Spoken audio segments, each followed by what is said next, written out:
a vida é feita de vários momentos. E eles podem ter o tamanho que você quiser. Um abraço pode ter o tamanho de uma saudade, de um até logo, ou de um eu consegui. O futuro também é assim. Ele pode ter o tamanho que você sonhar. É por ele que a PUC do Rio Grande do Sul pesquisa, inova e educa todos os dias. É por isso que nossa comunidade, nossos estudantes, professores, técnicos e profissionais de inúmeras áreas são incansáveis na busca do conhecimento e de soluções. E é assim que fazemos da PUC uma universidade do tamanho dos sonhos, dos abraços, dos olhares, dos sorrisos e das conquistas de quem acredita que o futuro tem apenas um tamanho: o tamanho que a gente quiser.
Boa noite a todos. Good evening. Welcome to another session of the Olympic Studies Forum 2021. For those who don't know me, I'm Professor Luiz Henrique Rolim, professor at the School of Health and Life Sciences at PUC-RS, researcher of the Olympic Studies Research Group at PUC-RS, and member of the Brazilian Pierre de Coubertin Committee. I will be responsible for the mediation of this incredible panel that's called Tokyo 2020 Sense of Humanity in Debate, under debate. We inform you that you can send your questions and comments through the Q&A system on the icon below the screen, and it will be kept open the entire questions, that they will be read at the end of the presentations, and in case we have time left, we will be answering them. So starting this panel, our guests are Professor Wagner Camargo, Dr. Angela Schneider from Canada, and Master in Law John Dorber from England. I would like to remind our panelists that you each have 20 minutes for your presentations. And without further ado, in order to start our panel, I would like to call on Professor Wagner Camargo.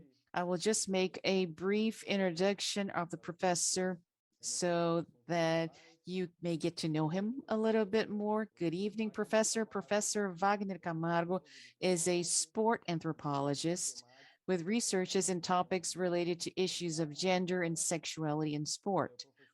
Professor Camargo works in the Federal University of São Carlos and is an effective member of the Brazilian Anthropology Association and founding member of the Brazil-German Internalization of Higher Education Network.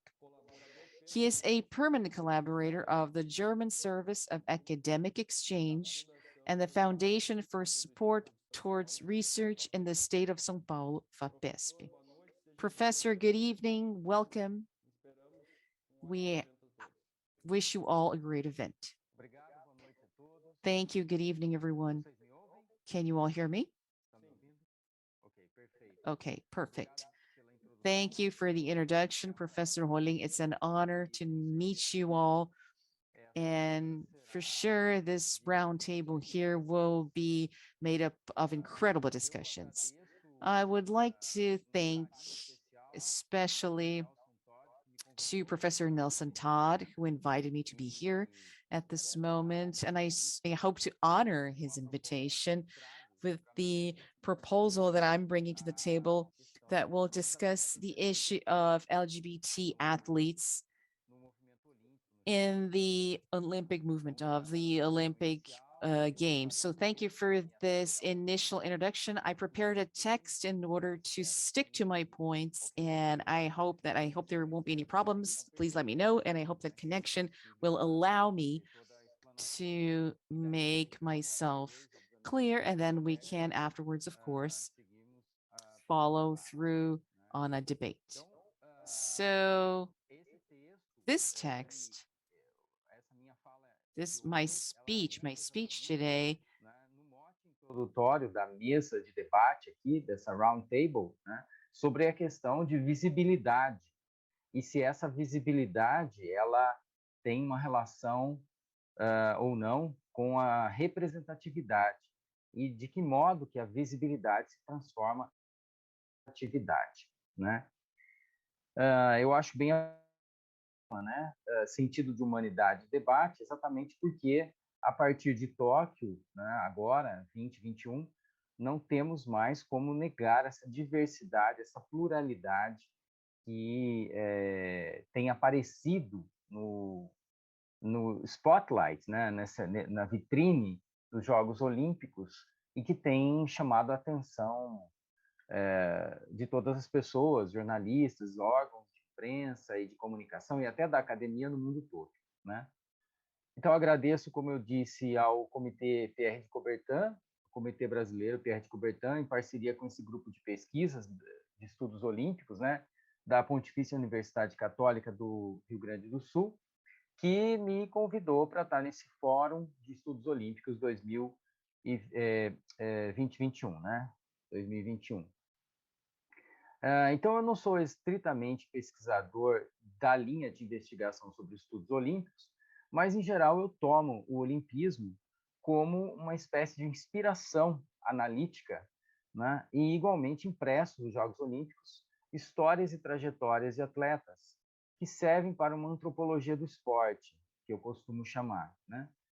Como disciplina científica, a antropologia se encarrega de olhar o outro a partir dele mesmo, né? inserido nos sistemas culturais e nas práticas sociais que o envolvem, né?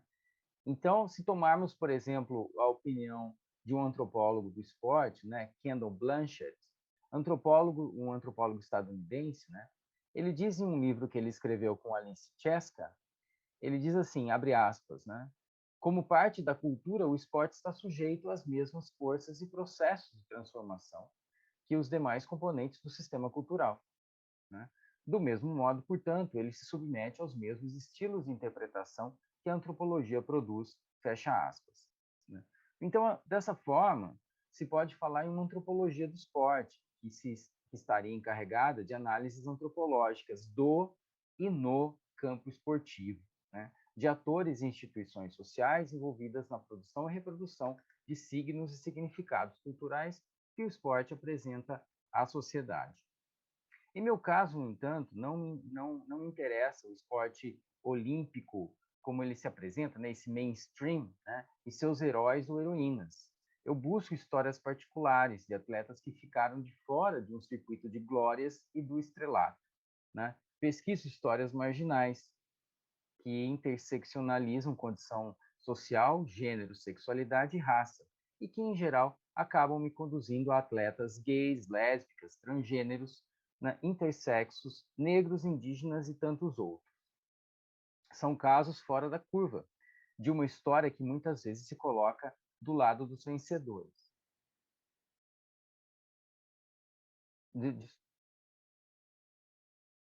These are cases that are outside of the curve, and many times it is put on the side of the winners.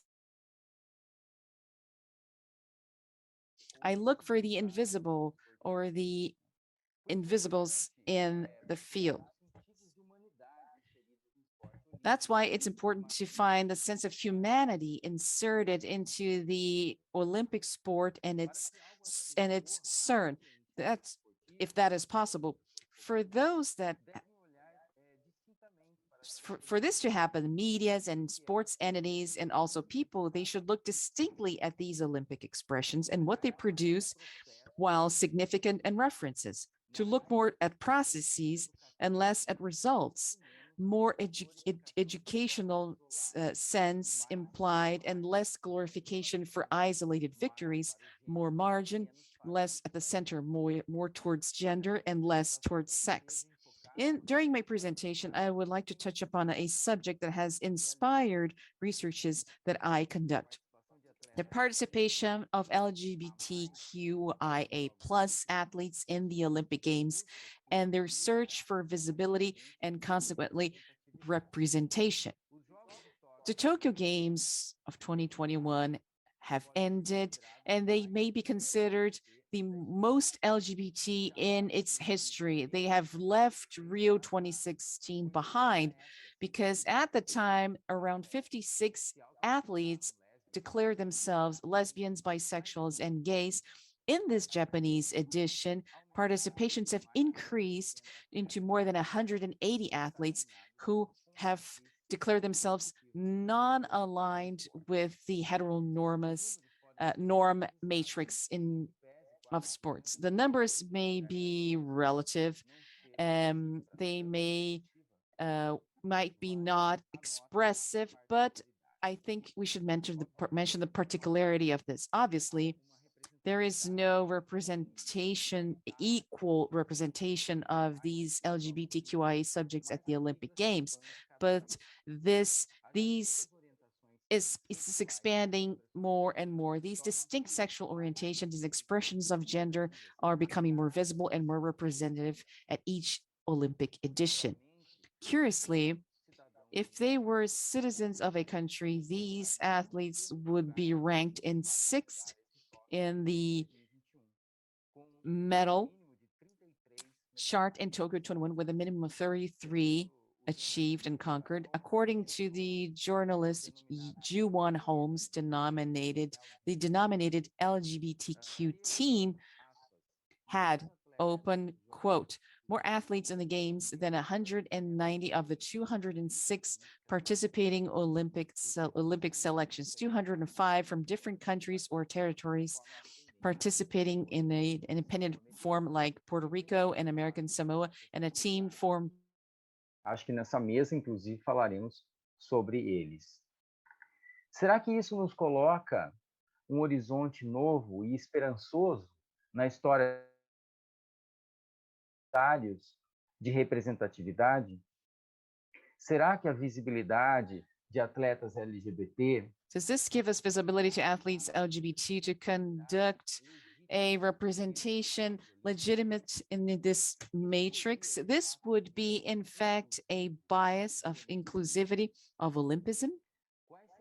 What would be the next steps so that we may come closer to the reality of these happenings of the Olympic principles like friendship, respect, excellency, equality, inspiration, determination, and courage, written by Coubertin and re-edited by the Paralympic movement years later. According to the researches, as they advance fundamentally in the history of sports, it's necessary to mention that the sexual diversity and the gender has always been present in the sports field. However, it has been suffocated from within. Only as in order to exemplify athletes like Martina Navratilova in tennis, David Kope in American football, and Greg Louganis in diving, have developed for the great part, or for the most part, of their sports career, they have hidden away their sexual orientation. Even Stella Walsh, Olympic winner of the 100-meter dash in Los Angeles, 1932, she ended up living as a cisgender athlete and heterosexual, and she was murdered in 1980. And in her autopsy, she was identified as they identified the cause of death. She was declared a hermaphrodite, today called intersexual, and she almost lost her medals and marks. Since modern sport has come about in the 19th century, it has been a place of regulation and classification of bodies and not those of men. Who could compete, officially speaking, in the first Olympic Games in Athens in 1896? Those authorized were only white men, Christian, heterosexual, who came from aristocracy or rich people. The father of the games, French Baron Coubertin, had predicted that based on its class and based on its androcentric convictions in trying to recover an ideal world of the old Greeks. When women athletes later on started a movement to participate in these sports arenas, they ended up provoking an intensification in their search for the equality in chances, and they ended up in the persecutory or regulation of the then conventionalized feminine category. After all, who was woman in which sports could they compete in? It's also important to remember that since the 1920s, the first concerns regarding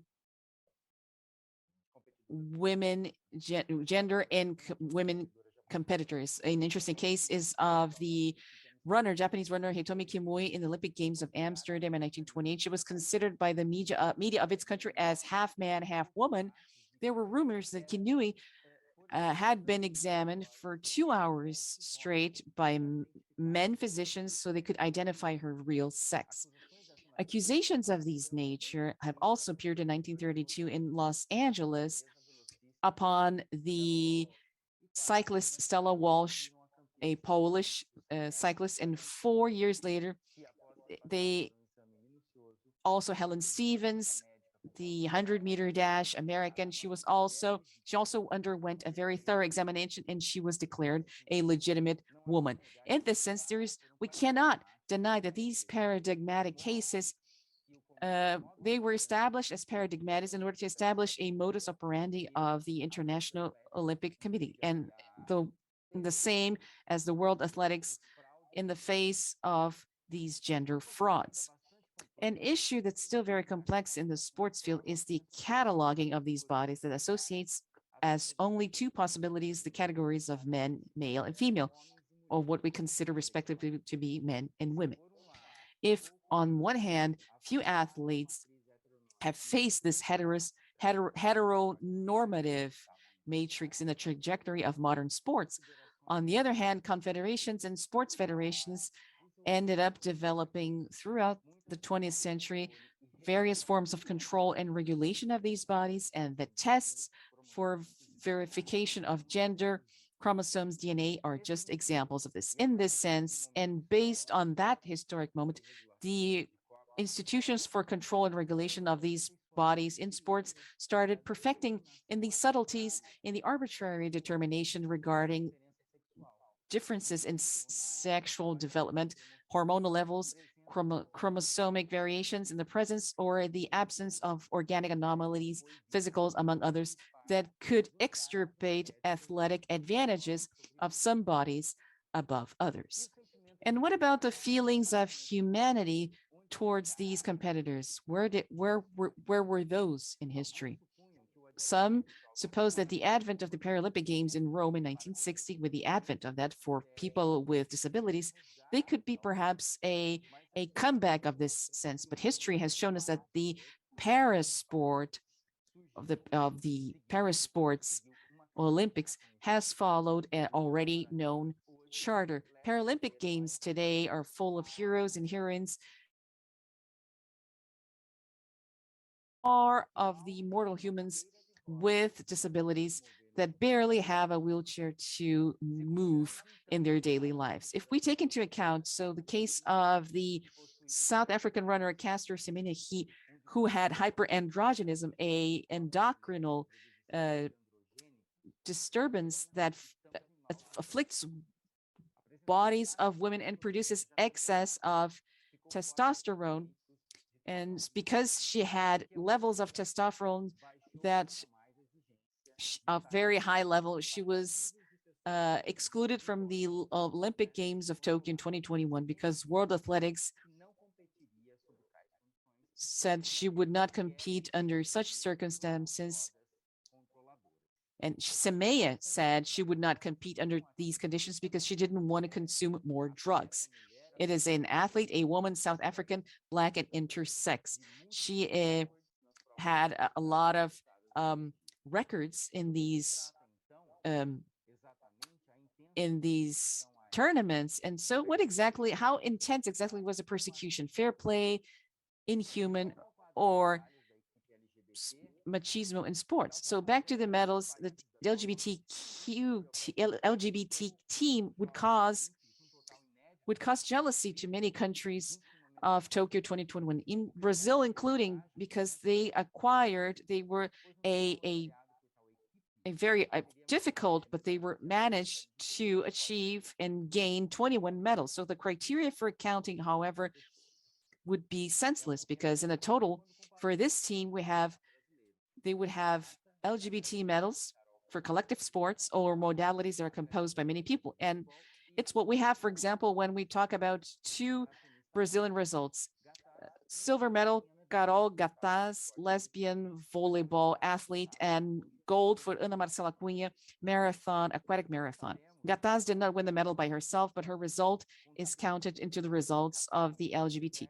How do we know that these medals is a accounting invention of a capitalist system that's perverse, that serves the proposal to show the privilege of the few above others and the supremacy of a system that is very important in a group of values? And that's how it was in the Cold War, and that's how it has been re-edited to this day. However, this idea of these medals and the invention that may be subverted, it could be thought of as other markers. Journalist Robin Levinson King proposes a supposed alternative framework for medals. For example, in a ranking, there would be a number of medals conquered by millions of people. San Marino would be first, and the United States would be on 60th place.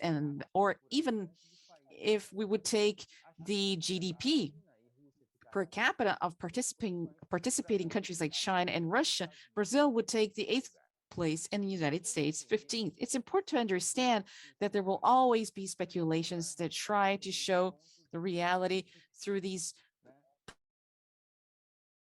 favor, obviously, those who have chosen and those who are even in positions of power and command.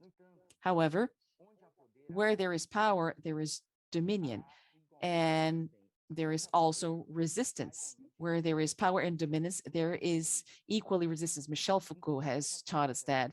And regarding LGBTQIA+ athletes, however, as much as they oppose institutions of control in sports that try to make them invisible, I think it's a point of no return. These athletes are already part of the reality in sports, Olympic or not, and will still be coming in hundreds.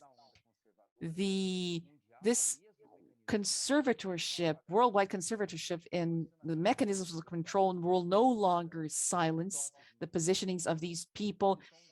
In Tokyo 2021, we saw Tom Daley, British jumper, who won 2 medals, and he's affirmed, I am gay and I'm an Olympic athlete. Or Raven Saunders, a Black American who at the podium, she crossed her arms above her head in favor of the oppressed and the invisible. These positionings, they advanced, I think, facing the past because they tried to recover an intimate, personal dimension and expose publicly an issue trying to call attention values of an institution. And to conclude, I'm already concluding, I think from now on, each Olympic edition, be that summer or or Winter Olympics, there will be more and more LGBTQIAPN plus, and this will only increase because there is no more sense in discriminating these people because they will be part of the numerous and distinctive representations that are happening today. So if we take this into account and the implication of these, for the Olympic Games and towards the idea of rituals, perhaps we're seeing modifications that are linked to others, perhaps Olympic futures, and perhaps we could transform these events as we know them based on uninterrupted transformations. These are moments that will be testing our beliefs and our affections linked to these events, such as Olympic Games, and that they will offer more interesting moments for the anthropological interpretation and thematic possibilities for a anthropology of sports. So thank you for your attention and thank you. Thank you, Professor Wagner de Camargo. And then I would like to present our next panelist, Dr. Angela Schneider. Doctor, welcome, Doctor. She is a professor in kinesiology at Western University School of Health Sciences. Her research interests are in sports ethics and philosophy, Olympic studies, and women in sports. Dr. Schneider was the first director of the World Anti-Doping Agency for Ethics and Education and was the first former Ethics and Equity Assistant Dean of the School of Health Sciences at Western University. She is a former Olympic athlete and won a silver medal for women's rowing at the 1984 Canadian Olympics. 1984 Olympics for Canada. Dr. Angela Schneider, good evening here from Brazil, and the floor is yours. Thank you very much. Thank you for the invitation from Nelson Todd. It's a pleasure to be here and to participate in this panel discussion on this important topic. I'm going to try and share my screen because I have a PowerPoint I would like to use. And let's just see if I can get that going.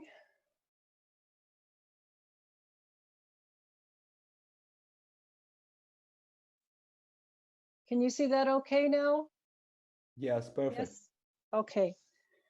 So the discussion here about trying to introduce a sense of humanity into the debate, I think can learn from contributions from the athletes and the athlete's voice on two levels. I'm going to talk about individual levels of the impact of COVID-19 and training in it for athletes, and then I'm going to talk about the athletes as a collective briefly. I have currently been involved in research with Canadian Olympic athletes on the impact of COVID, and I'd like to talk about that and also a little bit about the context of fairness and fair play for these athletes who have been trying to, in those conditions, compete at their best level. So first of all, we all know the sporting events were canceled globally due to the pandemic and that the games were postponed for a year. But we are just finding out more and more information from the athletes about what the consequences were to them. Physiological impacts, psychological distress. There were societal issues at play and they varied internationally, and impacts on fair play. So first of all, there were huge logistical issues, changes to the game's format and structure. Athletes were concerned about qualification status and eligibilities. So the IOC had to implement new qualification systems and deadlines and extend dates and ages for eligibility. The Olympic experience was truncated. There was no torch relay and no overseas spectators allowed to be in attendance. Having been an Olympic athlete, I know a little bit about what that Olympic experience is and how this would have had a great impact on those athletes and their Olympic experience. But of course, the most important thing was around health and safety and the risk of infection and concerns about strain mutations and the gatherings of people from around the world in Tokyo. The IOC developed their playbook, modified their playbook, tried to outline expectations. There were some challenges for sure because vaccinations were recommended, but they were not mandatory. As a result, the COVID-19 testing was required for athletes every 4 days, and they had to return home within 48 hours of their last event, as well as all the basic precautions we all know about with masks and social distancing. But going home 48 hours after you've had your event really does stop the athlete from participating in that international cultural exchange, which is quite extraordinary. So when we look at Olympic values and fair play and try and put this whole COVID pandemic into a context and how we might even begin to address these questions, we know that the games are imbued with Olympism, and that's what sets them apart from other major competitions. You all know this quote about Olympism being a philosophy of life, a full-bodied ethical principles, social responsibility, respect for universal values, and that the goal is to place sport in the service of the harmonious development of humankind. Now, if it is the case that the Olympic Games are trying to be more than just a sporting event, this really makes the idea of fair play in this whole context with COVID and everything extremely challenging. And that kind of analysis is ongoing and will go on for a while to try and get a picture of that. But first, I just want to do a little bit of an overview of some of the research that's been done on what the actual impacts were on these athletes. So there were physiological health effects from the quarantine and the pandemic shutdowns. Athletes lost access to training facilities and equipment. Some even lost access to necessary food. And there were huge socioeconomic disparities, and they were highlighted even more around the world. With the cessation of typical training, you can see a significant decrease in performance. You get lowered aerobic capacity. This is a whole list of physiological things, which I'm sure people already know, but I'm just going to highlight them quickly. Cardiovascular decline, reduced blood flow. After 4 weeks, loss of flexibility and tone, and the fibers transitioning. And so training alone in that context increases a risk of injury to the athletes. Also, in the event of contracting COVID-19, there were further disruptions for athletes in that situation. Contact with their teammates and their coaches, a lack of guidance on returning to sport and how to do it, and the potential long-term effects. And the situations were varied widely. Some athletes were far more disadvantaged than others. And there were also differences in the public health policies and the infection rates across and around the world. So to what extent, when you talk about fairness here, is the IOC obligated, given their charter, to mitigate unfairness caused by a pandemic? That's a big question. Governing bodies, are they morally responsible for ensuring athletes are not infected? So that was a big question during the games and still being discussed and debated after the games. The psychological effects on athletes, we have heard from them saying that they had struggles with their own athletic identity during this time. There were increased symptoms of anxiety, depression, emotional distress, concerns for their loved ones' health too, worrying about parents or siblings, and a great deal of uncertainty. And this was key, uncertainty about the future and about the return to sport and whether the games were going to happen, scheduling difficulties, worries about their age and their career and their timelines to start families. All of these things were disrupted and put on hold. And there were also faults in the pandemic policies themselves. There was a lack of clarity. And this exacerbated all the external stressors for the athletes at this time. So the sudden decrease in physical activity and the deficit in dopamine and endorphins, it also led to insomnia for many, and eating disorders increased for many. There was stress around their performance ability, and that made some vulnerable to addictive behaviors, especially in the context of quarantine, repetitive screen time, and substance use, and some even resorted to gambling. So what became clear is the disparities in access to support systems and health professionals were huge. And issues in sport reflect the social injustice affecting society as a whole. And in this situation with the pandemic, that was all increased. So there was a big trade-off people were trying to balance between canceling sports events and closing facilities for public health reasons, and at the same time keeping the negative impact on athletes down as low as possible, allowing them some level of participation or training. There were also financial implications for the athletes because when competition is suspended, athletes lose a source of income and opportunities to gain international attention for sponsorship and brand deals. Some athletes were disproportionately affected again and impacted more harshly. For many, there was no institutional support for them, while others may have been able to continue some form of by their teams.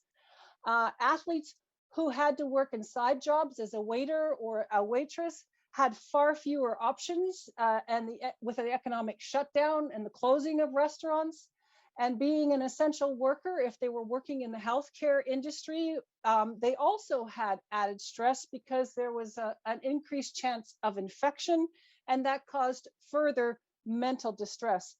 Numerous athletes announced early retirement during this time training in the pandemic. The other thing is we saw some pretty big, we already know, but gender pay gaps in sport existed, but that was also increased for the athletes with the impact of COVID-19, because we know women's sports are largely underfunded compared to men's sports, and female athletes receive lower income and less sponsorship deals and media coverage. So the difficulties faced by all athletes during COVID-19 were even greater for those women who were underfunded. And our studies showed that female athletes were always worrying about the sporting future, and they experienced distress, depression, and anxiety more commonly than their male counterparts during this time. Now, on the collective level, at the same time, we have had all this discussion about the athlete's voice and Rule 50 and the rights for athletes' freedom of expression. And these have been really important discussions. And I think speaking to the athletes and talking to the athletes about the personal trauma and experience that they went through in trying to train to compete in the Tokyo Olympics gives us a humanness to this debate, but it then also allows us to look at the collective athlete's voice and the progress we've made and how we can continue to bring in the athlete's voice in greater numbers and in greater number of ways. So what kind of experience can we say we can conclude about this whole process right now, even though many studies are still being conducted and much information is yet to be gained? We know one thing for sure: COVID-19 is a natural source of unfairness, and arguably we can't control its negative impacts, and the IOC can't control its negative impacts. We can mitigate with policies, but it is something that happened in nature. And the human response to the pandemic is where the unfairness may be exacerbated. How do we deal with it? So general policies will affect athletes variably, and the pandemic created same time heightened existing inequities. So one of the questions that we are left with when we look at this going into the Beijing Games is what should be done by, say, the IOC or sport governing bodies to manage this kind of unfairness in the interest of fair play in Olympism? What responsibility do they have based on that and based on the charter? And it's a really interesting challenge because, of course, the governments that are in charge or in control of the policies have the power over that, and the IOC doesn't necessarily have the power over that. But we can see that there were new bridges and new partnerships that did occur in this process during the pandemic. So what are the new messages? What are the new educational stories that we can take from this? And I think the stories from the athletes and the athletes' voice is what will really help us progress a great deal in bringing this humanness and humanity to the debate. So some of the questions that researchers are trying to deal with that is related to this discussion is, are the Olympic results unfairly different to what they would have been if they were held in 2020 as they were scheduled without a pandemic? Were athletes competing at their best? So this is a really interesting question, because even though we hear all these incredible stories of duress, there were some absolutely outstanding performances and world records broken. So it is a really extraordinary thing to see in those conditions of hardship that these athletes were still able, in some instances, to get personal bests or world records.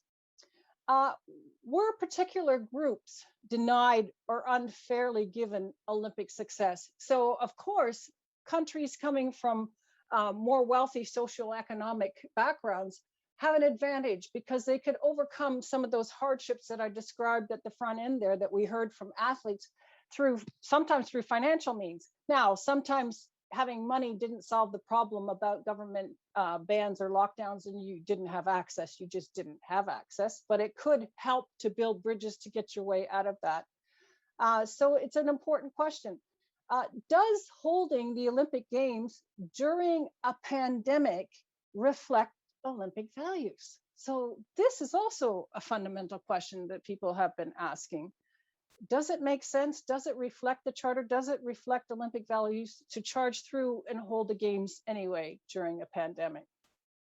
So from the perspectives of human rights, in this whole discussion and in the discussion for the athlete collective, are experts adequately represented? Are we hearing and seeing this? Now, the IOC in some of their earlier work have been accused of not having human rights experts. And so this is a fundamental question. It is about basic human rights when we talk about some of these things that athletes have suffered in this process of trying to train during the pandemic. And we have a duty to advocate for global justice and athlete expression. But are the athletes going to feel they can come forward when they're trying to work under these kinds of conditions and trying to stay with it? Because the very interesting thing was, we found in our research, is that even given all of these circumstances, all of these hardships, every single athlete that I was involved with interviewing said they wanted the games to go ahead and they wanted the opportunity to compete. They did not want them canceled. So it is the case that we need to look at policies that oppress athletes and athlete expression and keeps marginalized groups disadvantaged within this context now of the athlete experience of COVID-19. And I think that adds to the humanness of the debate. And so we would go back to basic values of the Olympics and the Paralympics, and that is to service the harmonious development of humankind with a view to promoting a peaceful society concerned with the preservation of human dignity. How can we take this kind of statement and this kind of situation and now learn from this situation in the pandemic, from the athletes' stories and the athletes' hardships, for us to make it better the next time for them in the coming games in Beijing? Or what lessons have we learned? What should we be doing differently? How can we help the athletes? So I think the thing that is positive about all this story is that on the one hand, we have seen and heard some of the athletes' stories, not all of them, but some of them, where they have described how hard it was and the disparities and the unevenness, unfairnesses that occurred. But at the same time, we have seen a rise in the athlete's voice around the world, a rise in the athlete's ability to express themselves freely. So I think bridging these two things is a way we continue to increase the humanity in the debates around Tokyo 2020 and going forward into Beijing for next year. So we are in a new era of Olympic activism, to sort of summarize this presentation. And protests for social justice both express the desire for and are a display of human dignity. We can build on that when we are dealing with the effects of the pandemic. I mean, it's an extraordinarily difficult challenge, absolutely, but I think we can at least try. And athlete activism in this kind of situation demonstrates a foundational morality and respect for others. And that includes the ones that they competed against that they know also suffered and went through this kind of training and this kind of situation in the pandemic. That is what should be at the heart of sport governance and how IOC and sport governing bodies react going forward. So just in closing, the Olympic and Paralympic podium is a media of communication to the world, and the Olympic and Paralympic frontier cannot be a barrier to human rights. And what we have seen with the pandemic is an increase of the disparities, an increase of the unfairness, and we need to now bring together the athlete collective to take the individual experiences that they are telling their stories about and move them into the level of activism and actually getting policy change. Thank you very much. And I'll stop sharing that screen now. Muito obrigado, doutora Ângela. Thank you, Dr. Schneider, for your brilliant presentation. And now we'll continue with our panel. And for now, I would like to call our next panelist, Mr. John Dorber. John Dorber has a master's degree in law. He is a political advisor and migration consultant for international organizations and NGOs with practice focused in European issues. He has worked in issues regarding migration and international protection for ACNUR, the European Council for Refugees and Exiled, the European Council, and the Open Society Justice Initiative. He headed the project for the platform of migrant sport integration of the partial extended agreement of the European Council and headed sports activities with groups of refugees in different European locations in Europe. I would like to give Mr. John Dorber a warm welcome, and please, the floor is yours. Good evening. I hope you can hear me. Is this the case? Está tudo all great. Very good. I'd just like to express how delighted I am to be joining you this evening under this fantastic theme and with such fantastic panelists. I've already found myself nodding my head in agreement with the points they raised. And I also would like to give particular thanks to Professor Todd for this invitation and the privilege of being here with you tonight. And I'm here based in France, so I'm actually with you tomorrow, it seems. But anyway, thank you for the very kind introduction. And to add to that to some extent, I'd just like to say that I've been working on themes related to migration for most of the past decade and looking for solutions to ensure the human rights of what we see as often vulnerable groups are upheld, both in Europe and globally. And this has looked in particular at how sport in Europe can be made accessible for all groups and the impact sport can have in integrating newly arrived migrants into host communities. And I'm particularly delighted to address this theme now, because as was being said in the last presentation, the impact of COVID on all our lives has been enormous. And questions about sport, about mixing, and about shared pursuits have often been suspended while we focused on meeting our basic needs. So in speaking today on this theme, I feel a surge of kind of hope to be readdressing it. And so let me kind of begin by laying out the problematic. And what I will speak about is embedding Olympic values in refugee integration through sport. And going back to the pandemic, so when we think about that and what was being said before very eloquently, it's worth noting that this period has been particularly difficult for certain groups. And so the group that I'm thinking about here, obviously, are people who have been displaced.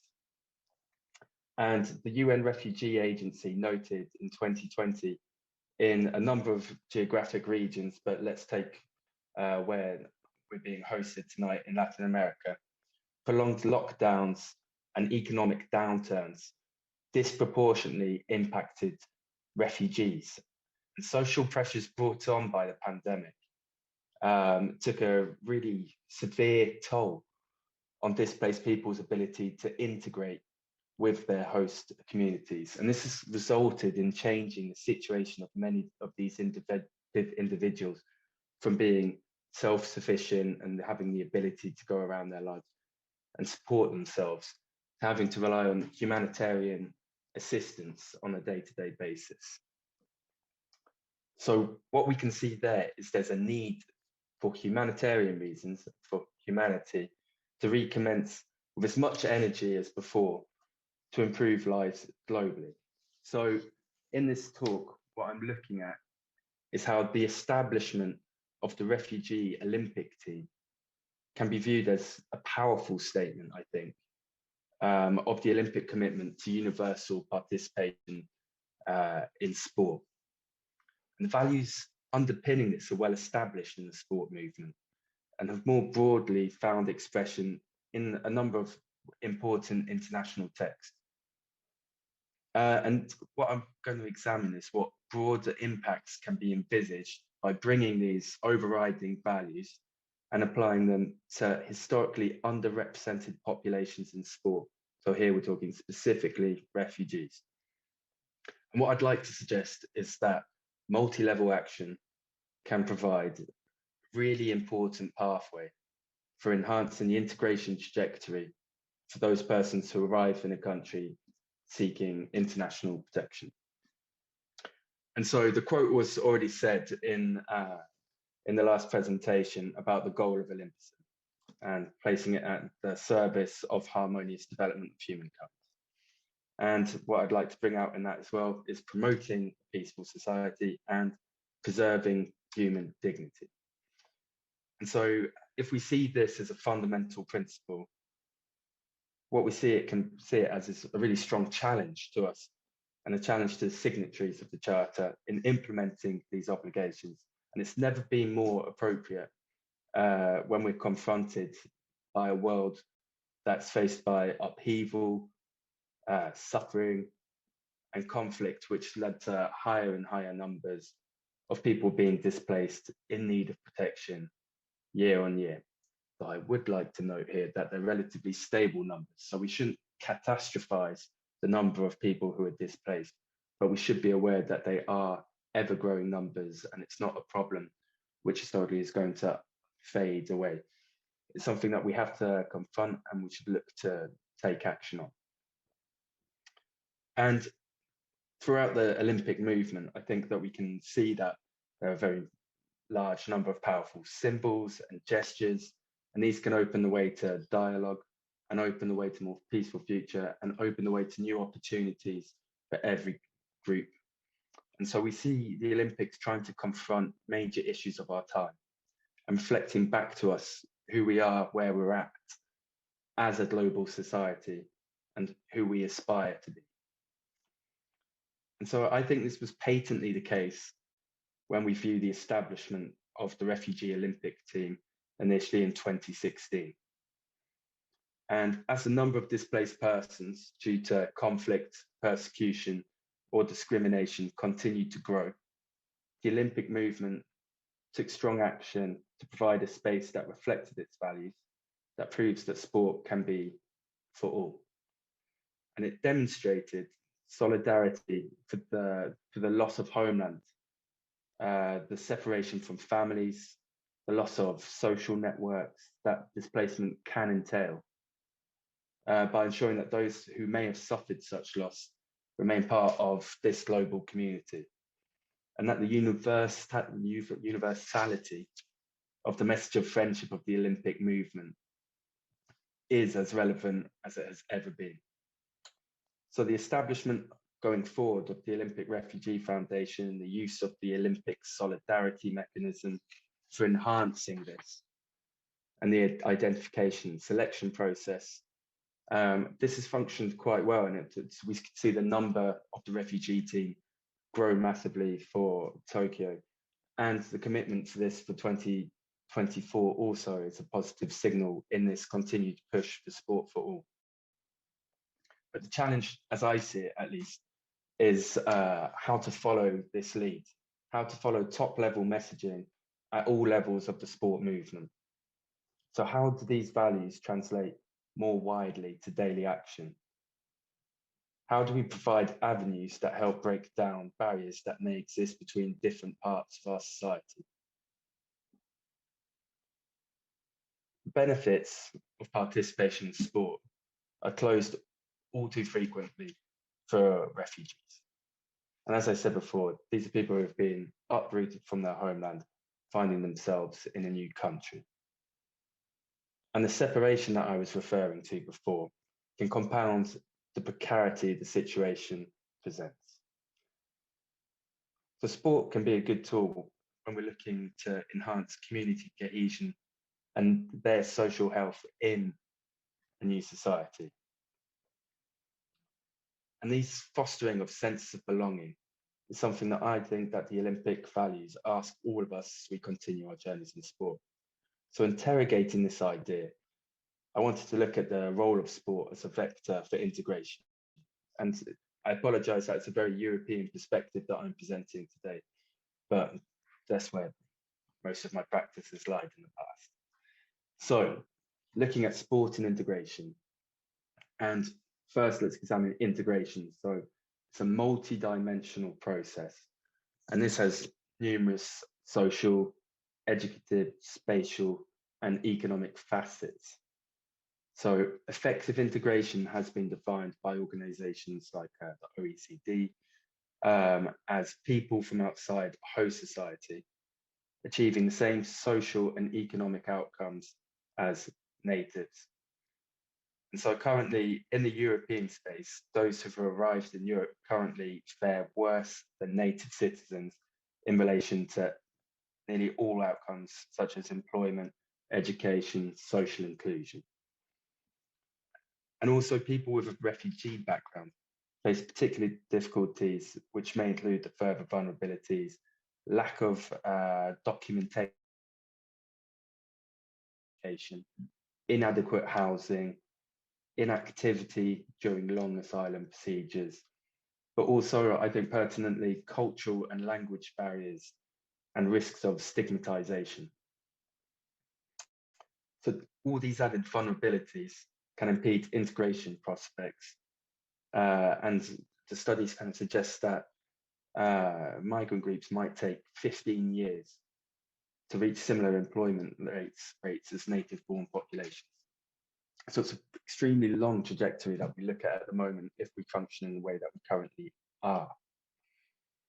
So as such, there's a need that's been heavily focused on in Europe more and more for effective integration policies and efforts that are clear for the most mutual advantage of host states and incoming populations. So what role can sport play in this? And lots of economic sides to it there. But what can sport do here? And I think first it's really necessary to say that sport in itself is an ambivalent tool in building bridges between people of different backgrounds and nationalities. Sport can reproduce ethnic and national distinctiveness. It can reinforce or reflect social tensions And as such, it can be actually a battleground for identity, difference, chauvinism. And I think even the existence of the refugee Olympic team brings this to light to some extent, because it's a question of contested identity. You're not representing. Bem, você não está competindo sob a sua própria bandeira, qual a sua bandeira de origem, enfim, há esse espaço limitado onde você está em transição entre ser um refugiado e ter um background refugiado, porque vimos histórias, por exemplo, nos Jogos de Tóquio, de um número de atletas que representavam seus países para o qual eles se mudaram como refugiados no passado e agora não é considerado como seu identificador-chave, sua identidade-chave. Então, o que eu estou dizendo é que a capacidade is not inherent in activity alone, and the simple pursuit of a shared activity is not able to overcome the challenges presented by arriving in a new country. So we need to look at steps to have active integration and the ability of sport for the integration of migrants in society. It's a two-way process that we have, and a conversation between the migrants coming in and the residents of the host country. And so the Olympic example in showcasing openness and inclusion is a notable step in this venture. And its effects can be reinforced by powerful and purposeful policy action and intervention at all levels. So sport organisations can play an important role in this broader societal action, including governments and local authorities, to facilitate, to promote the integration efforts of individuals. And so the effects of this can be really multifaceted depending on the situation on a case-by-case, quite individual and regionally localized basis. But there's impact across several integration indicators, such as interacting with health, with education, with social outcomes. And so making the sport movement ever more inclusive, more welcoming to people of all backgrounds, sport clubs can be enriched, become a forum for new friendships, for new networks, and stronger communities. And this commitment to sport for all, I would say, necessitates this. And often sport has taken action to enhance its inclusiveness, as we're discussing, such as with gender, with race, with ethnicity, with physical and intellectual ability. And so ensuring people with migration backgrounds can access sport on an equal footing, can follow some of the best practices we've seen in the past there. And it will have clear advantages for physical well-being, for mental well-being, individual development, life satisfaction, and social and community development. And so trying to accelerate this, we can see in international text in 2019, for example, the Global Compact on Refugees, they specifically recognized the important role sports can play in social development, inclusion, cohesion, and well-being. And a number of pioneering initiatives from national Olympic committees, accompanied by information sharing and the development of best practices for including refugees in sport, have acknowledged the vulnerabilities and disadvantages that refugees may face on the basis of their identity, and accordingly adapted structures and services to meet the needs of diverse populations.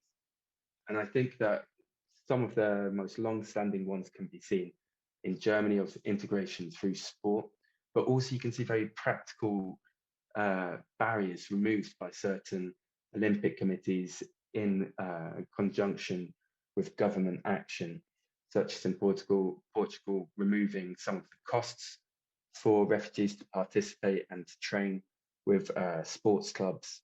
And it's those kind of practical steps that I'm trying to look at here. And so the kind of mapping exercises that we've conducted in our research of sport programs and activities have tried to find out all of these things happening. But what they've often shown to us as well is that many of the initiatives aren't done by a large enough organizations, so it's not kind of top down and linked between government and local authorities and sport organizations. But often we see kind of these ad hoc grassroots actions, and they're built up huge expertise and huge networks, and they provide a huge basis for continued cooperation.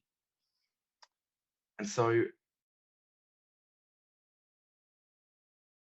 and sporting organisations can help remove some of the barriers that we're seeing on a frequent basis. And the use and unlocking specific local knowledge to address these obstacles is something which we should be looking to do ever more. So to try and conclude rapidly, because I think that I've probably overrun, what I've tried to say essentially is that integration is a long and it's a gradual process, and it's contingent on regional and individual specificities. The linguistic, social, and cultural barriers, they differ really widely on a case-by-case basis. And it's evidently the case that what might be appropriately adapted sport programs in Europe may not be appropriate for the needs of refugees in other parts of the world. Yet by following the Olympic commitment to preserving human dignity, the use of sport to enhance this process has enhanced the trajectories of numerous individuals globally. And so the strong basis for our future action in the domain of sport inclusion and integration of refugees is clear from the internationally agreed text that I mentioned before. And it highlights that stakeholders at all levels can see this and they've committed to engagement in this domain. So the complexity of translating the shared values found in these texts into the concrete actions to permeate through all levels of the sporting pyramid remains an ongoing task. And so our core ambitions deriving from our shared values suggest sport can and should be maximised for its positive impact in providing unity, solidarity, and paths to cohesion by being accessible for everyone, irrespective of background. And so what we need to continue to see is cultural sensitivity, welcoming atmospheres, and inculcating a sense of shared identity for all parties involved, and should remain a central pillar of the work in embedding the Olympic values at all levels of sport. Thank you very much. I should turn off my video now. Muito obrigado, Sr. John Dorber. Thank you, Mr. John Dorber, especially because we know how late it is in England right now. So we thank you for your speech. And I would like to call all our panelists back then to turn on their cameras so we may start the Q&A session. Questions that were sent to us by the public. I have the first question. Professor Daniel de la Cuerva to Dr. Dorber. Because it's in English, I will be reading it in English, okay? Minuto. Just a second. Thank you very much for your brilliant presentation, Dr. Dorber. Congratulations. I believe the refugee Olympic team is one of the most humanitarian labors of the Olympic movement.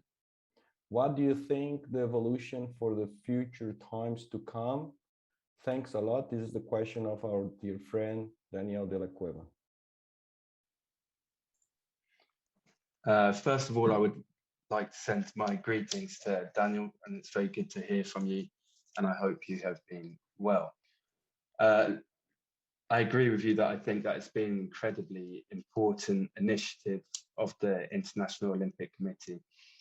And I think that some of the work that we see in 2016 and 2020 at the Games is only, the topsoil part of that. But underneath, there's been ever increasing work. And I think that what we can be excited about is the level of commitment that's being displayed, as we were saying, through the solidarity mechanism and the refuge fund. And I think the strategy between 2021 and 2024 lays out action in a number of ways where you can see action taking place across different continents in a number of different settings, not just at the elite level, which is something that I think is very heartening, and having extra commitments from a number of states and providing more and more funding for this is something which should be very much welcomed. And I think that it proves that the International Olympic Committee has also learned a lot since 2016 as well, and has looked at how the power of the Olympic values can be translated across different contexts, which don't just find expression in the really important messaging that we find in the games itself. So I hope that answers your question somewhat, Daniel. Obrigado, John. Thank you, John. Our second question, Carolina Fontoura, who is one of our students in our Olympic research studies, and Professor Wagner de Camargo.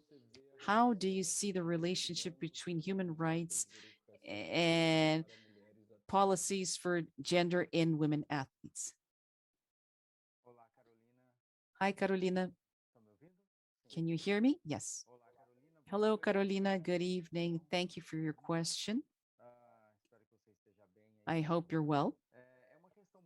It's a very complex issue, I think, because women, if we take into account the history of modern sports and Olympic Games, women have suffered successive persecutions that were covered with arguments that first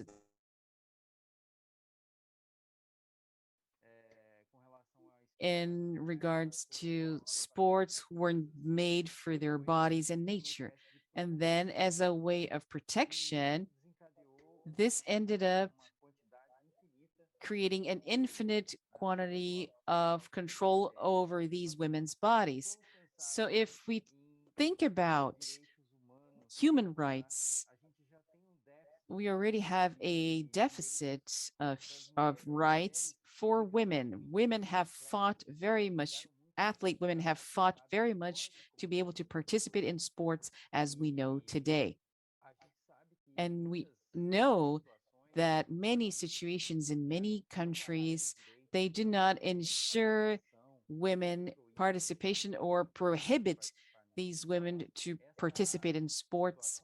These situations are still very unequal in the world. So if we think about these women, this would be interesting. If we think about women, cisgender women, for example, who participate in the games, we would see an inequality that's scaled up historically. And if we think about women, trans women, we have a very, very new situation and very complex as well. So I believe that the human rights issue in regards to all subjects of older matrices of sexual orientation or other identities or other genders who are that different from feminine or masculine, I think they should advance much more than where we are today. And this, I think, will still take a few years because we need to talk about policies, and we researchers need to do our homework,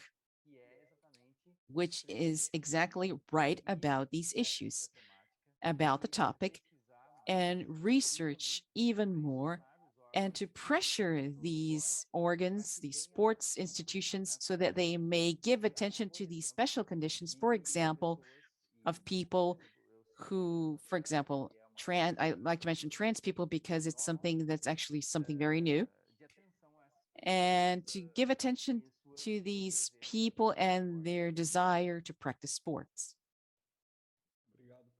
Thank you, Professor Wagner. We have our third question, and this is a question for Professor Angela Schneider. We have two questions actually, and I'll try to put them all into one because they talk about the same topic. So the questions from Christian Kerr and William de Oliveira. So they deal with the 50 rule. So the question is from Christian. Based on this change of the 50 rule And these actions are that are linked to human rights, social context, opinion. What were the main reasons that could have led the International Olympic Committee to execute this change in the rule? And William's question subsequently, he asks whether this change will it have a approximation, an impact over these discussions, social, political discussions in the Olympic Games in the next editions?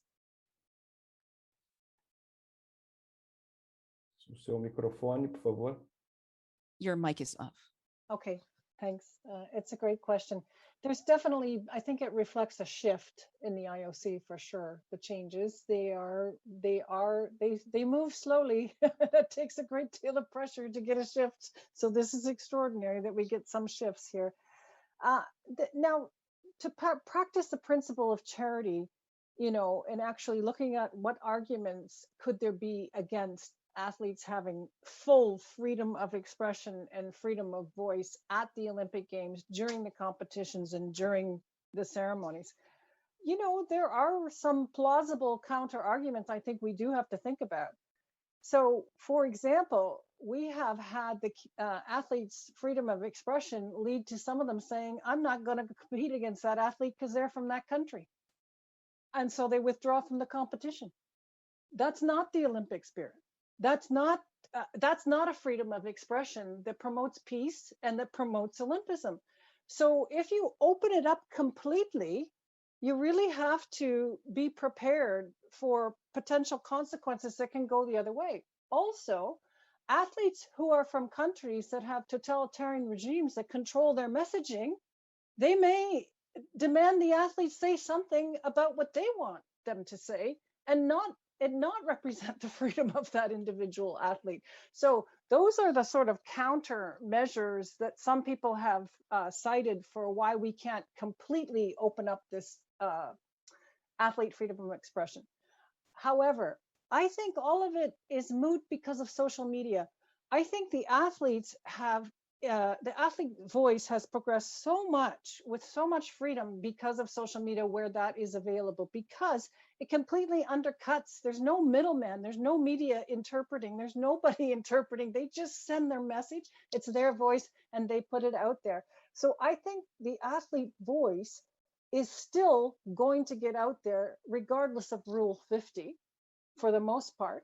And I also think the shift with Rule 50 has been positive. It needs to go farther, but we have to watch for these mitigating circumstances where it not be the case that then some athletes are used as pawns or tools of regimes, political regimes, to spout what they want them to say, right? So if they don't have true freedom and autonomy in that situation. So I think it's a really interesting situation to watch now, combined with the two things. One, shift in the IOC with the movement to try and have, I think, a little more openness. It's not completely at all a big shift, but there's some. And second, the incredible rise of the athlete's voice over the last decade with the increase of social media. I really think that the Rule 50 discussion becomes more and more less and less important as the athlete's power and the athlete's voice in these international groups and in social media increases. They just supersede it. They just go past it. I hope that answers that question. I also saw, if you don't mind, Louis, somebody typed me a question about whether I think that the Tokyo Games should have went ahead, and I responded very quickly. My response to that is that I really believe it was up to the Japanese people. It was the Japanese people that paid the highest price. It was the Japanese people that took the highest risk. It was the Japanese people that should be deciding. So that was my response to that question from earlier. I hope that helps to answer some of them. Sim, perfeitamente. Acredito que Perfectly, thank you. I believe this would have been a question from Professor Daniel Acuero. I think it was written in the chat. So thank you for answering that, Dr. Schneider. And following in with our next question, question for Dr. Jean Dorber from William Almeida. He asks what the countries like Iran and Colombia are among those who receive refugees the most, according data from the UN Agency for Refugees. But the delegation of refugees, the Olympic delegation for refugees, there were no athletes that lived in these locations. So in your evaluation, would it be necessary to take these countries' policies that would enable the practice of sports to refugees who live there, so in these locations?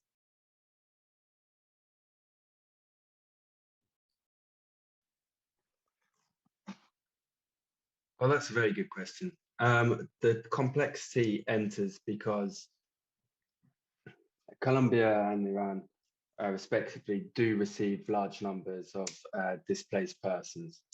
With Colombia, you'll forgive me, I'm being less sure of my stats here, but with Iran, why it's complex as well is because it's both a refugee receiving country from bordering states, but also a refugee producing country. And so that it means that there can be people who are living there who could legitimately be in the refugee team, but also some of the athletes there who may have a refugee background may represent Iran in that case in any sense. I think the way that it is currently being processed for being identified as a refugee athlete and the outreach that takes place in occasions isn't fully advanced and isn't a fully global search. And so it takes some level of self-initiative sometimes to have to respond to calls or be put forward by a coach who has knowledge of your background and can propose you for assessment. And from that, you can receive funding, training, facilities, and all of that, and all of those things that what's the word that I'm looking for, that it comprises. So there's nothing that should be stopping anyone who lives as a displaced person in Iran or Colombia from being part of the refugee team. But it's just a question of how outreach and what and who people want to represent as well, because perhaps people want to represent Colombia in that case, or want to represent Iran. And then putting further programs out in that country depends on the local politics of each country and their interaction with the Olympic Committee in those cases. Thank you.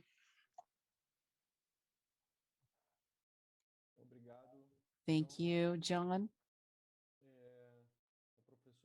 Professor Angela had to say goodbye, and I would like to thank her participation. For now, a question for Wagner. My question, actually, for you, sir.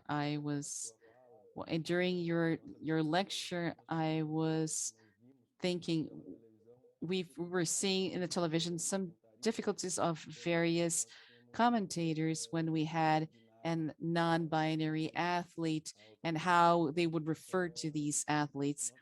And we know that the modalities of the Olympic system, as you mentioned, is very either male or female still.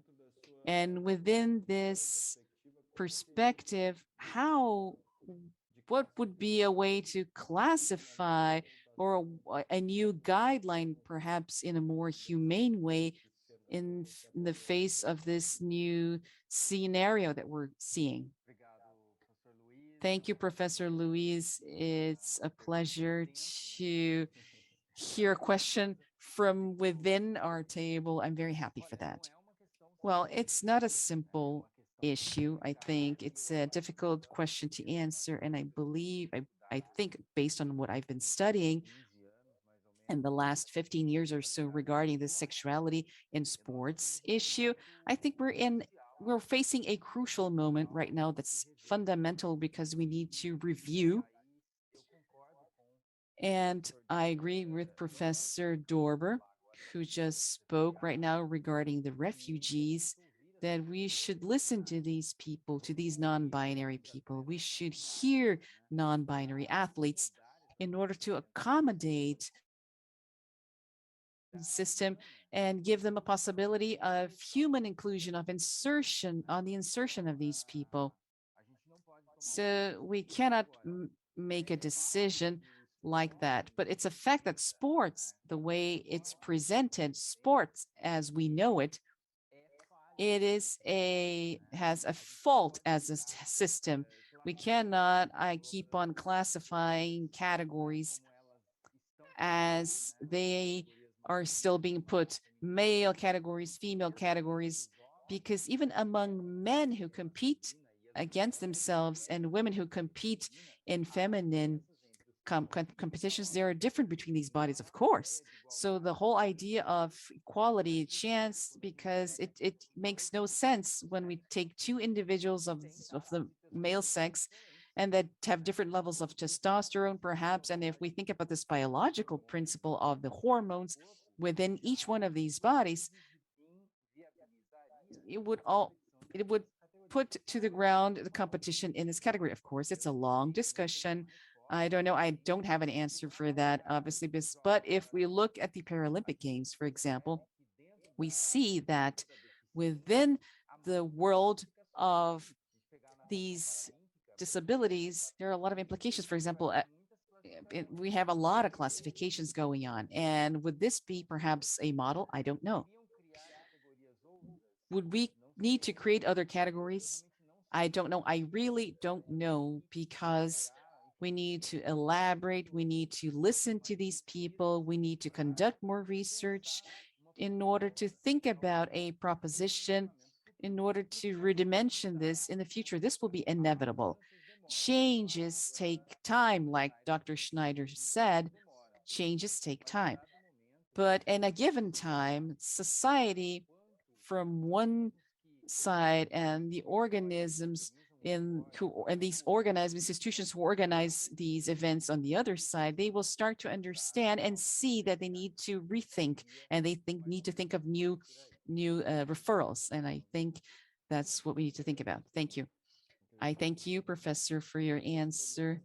It's a question I think that a lot of us have, and thank you for your answer. We are getting to the end of our session, so we have time for one more question, I guess. Actually, I will be comprising two questions into one for Mr. Dorber. Carolina Fontoura, she asks of the refugee team that was created more than 5 years ago. And she asks whether if we can already see any changes or impact in society regarding the creation of this team. And I would like to add myself, we know that a refugee athlete that enters the games under the banner would probably like to be representing another flag. So this system of national system of the Olympic national system is perhaps is that something that could be an advancement, especially based on this team of refugees? What do you think? Thank you.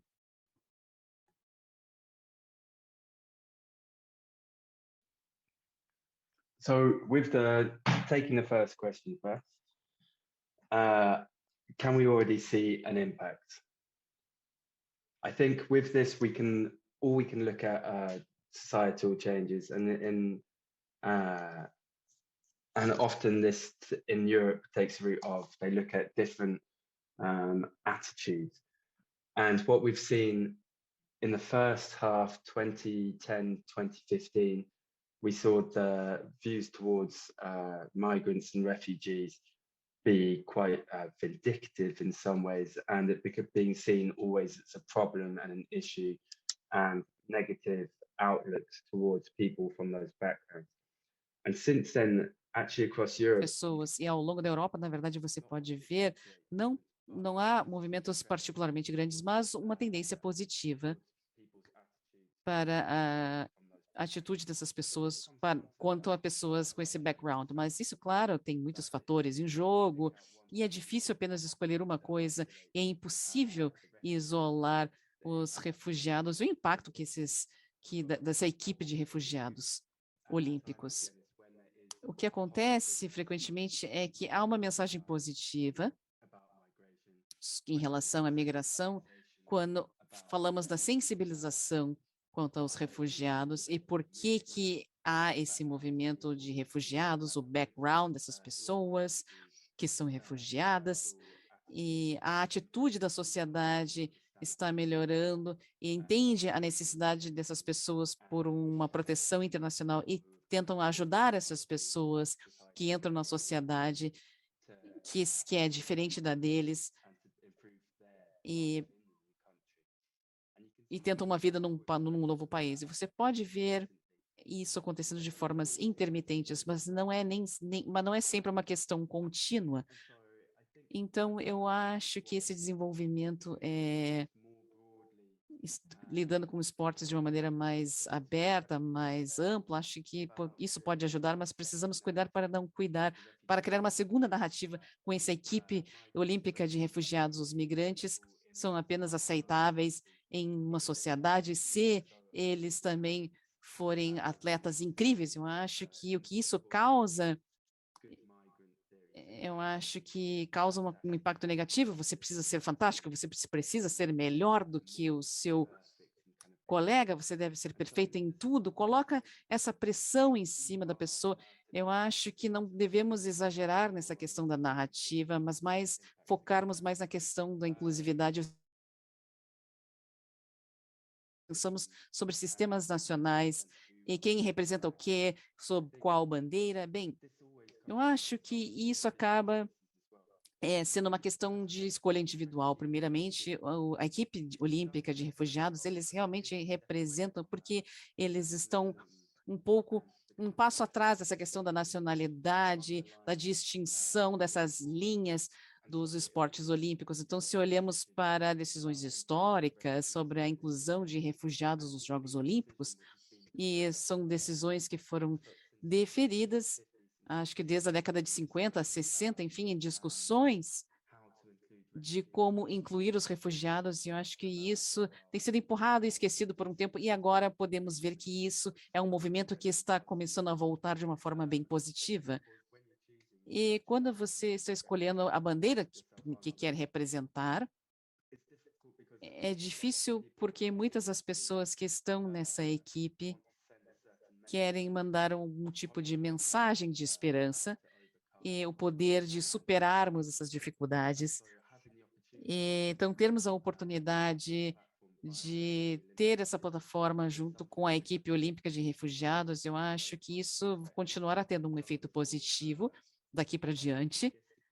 E acho que a questão realmente é difícil, mas acho que se torna difícil quando você acaba parando de competir pela equipe de refugiados e você tem uma nova sociedade que diz, bem, não é sobre tirar a sua identidade ou dar uma nova identidade. Eu acho que é uma questão super complexa, é uma composição que muda de pessoa para pessoa, é muito individual isso, e como nós nos enxergamos. Da mesma forma, é uma pergunta difícil, eu espero que eu possa ter dado algum sentido na minha resposta. Não, perfeitamente, John, muito obrigado pela sua contribuição. Bom, devido ao avançar da hora, nós vamos indo ao encerramento desse painel. Queria agradecer as outras pessoas que enviaram perguntas. Nós temos aqui o Mário Quinteiros, da Bolívia, o Carlos Villegas, da Colômbia. Então, temos uma audiência muito privilegiada também. Gostaria de passar ao professor Wagner para passar a sua mensagem final aqui no painel, por favor. Obrigado, professor Luiz. Eu tenho só as últimas palavras a agradecer a participação e penso que esse painel foi muito bem pensado, de modo muito sensível até, intitulando, né, Sentidos da Humanidade, que a gente pode ver a partir do exemplo de Tóquio 2021, né? Então, é fundamental pensar nesses grupos que são considerados, né, aspas, excluídas de um sistema esportivo mainstream, né, convencional, mas que, se de repente observarmos essa pluralidade toda de manifestações, de presenças, a gente acaba chegando a uma conclusão que minorias são essas? Será que são realmente minorias, né, de tão representativas que estão se tornando? Elas acabam rivalizando com o próprio termo minorias e colocando esse termo em questionamento. Então, eu estou muito feliz em participar desse debate, porque eu vejo colegas, né, pesquisadores e pesquisadoras, pensando e pesquisando sobre isso e tomando, até mudando, talvez influenciando diretrizes institucionais com relação a esses grupos, para que a gente tenha realmente a possibilidade de buscar, né, um sentido de inclusão, de humanidade maior, até no esporte de alto nível, né? Então, que ele seja muito criticado, óbvio que isso todo mundo concorda, né? Agora, que haja possibilidade para uma convivência entre o alto rendimento e outras possibilidades de existência, isso eu penso que é o que devemos buscar. Bom, eu fecho por aqui, agradeço demais, deixo um abraço, uma boa noite a todos e foi um prazer participar dessa discussão. Muito obrigado, professor Wagner, realmente excelente suas considerações, a sua fala e todas as respostas aqui apresentadas. John, gostaria de deixar uma palavra final para nós aqui, do futuro aí da noite na Inglaterra. Obrigado pela hora avançada, novamente. Sure. I mean, Claro, eu também gostaria de dizer o que o Dr. Wagner falou. Acho que foi um privilégio ter participado aqui nesse painel tão interessante, tão bem organizado. E eu acho que o que realmente me deixou impressionado é que realmente os tópicos que foram mencionados durante as apresentações e tudo falou sobre participação, como podemos melhorar isso, como podemos garantir que essas vozes sejam escutadas, como podemos fazer a união e celebrar essa diversidade. E eu acho que, olhando para esses valores olímpicos embutidos e levando em questão a consideração a questão da humanidade, acho que nós temos vários desafios que ainda continuarão, e isso não podem ser respondidos facilmente. Eu acho que o esporte pode ajudar e liderar e mostrar o caminho muitas vezes. Eu acho que é uma ferramenta poderosa, mas eu acho que quando olhamos, por exemplo, para a integração dos refugiados, como eu falei antes, o esporte realmente não pode trabalhar sozinho, é uma necessidade básica. Se você está separado da sua família, se você não tem uma moral adequada, se você não tem esses contatos, a sua integração vai ser demorada ou não vai acontecer. Mas o que o esporte pode fazer é tentar harmonizar isso. Primeiro, ele envia uma mensagem positiva para que possamos tomar esse primeiro passo em ajudá-los e levar em consideração esses valores. E a segunda coisa que eu posso fazer, eu acho que uma coisa bem banal do dia a dia, é conhecer as pessoas, fazer parte da comunidade deles. Eu acho que tentar elevar essas pessoas, tornar essas pessoas como parte da nossa vida. Eu acho que o esporte pode ser uma força muito positiva, mas é preciso de muita concentração para que isso aconteça. Eu acho que é preciso de muitas pessoas boas tentando trabalhar juntas para se voluntariarem e fazerem essas mudanças acontecerem. Eu acho que o movimento do esporte está imbuído nisso. Eu acho que precisamos maximizar isso e há muitos diferentes trajetórias. Então, eu gostaria de agradecer mais uma vez todo mundo, uma boa sexta-feira a todos e muito obrigado pelo convite novamente. Muito obrigado, John Dorber, pelas suas palavras finais, pelas suas falas aqui durante esse painel. Também gostaria de agradecer a doutora Anne Schneider, que nos abrilhantou com a sua apresentação e as suas respostas anteriormente. E da minha parte, agradecer à organização, ao professor Nelson Todi, por ter me dado o privilégio de estar moderando esse painel aqui, um assunto muito, muito relevante e importante nos dias de hoje. Então, obrigado, Nelson, por essa possibilidade aqui. Parabenizar a todos pela organização, do staff que está aqui por trás, Carolina, Christian, Bruna, Michele, nossa intérprete, parabéns a todos. E desejar uma boa noite a todos. Amanhã nos retornamos às 9 horas, no horário brasileiro, com os painéis do terceiro simpósio latino-americano Pierre de Coubertin. Mais uma vez, obrigado e uma boa noite a todos.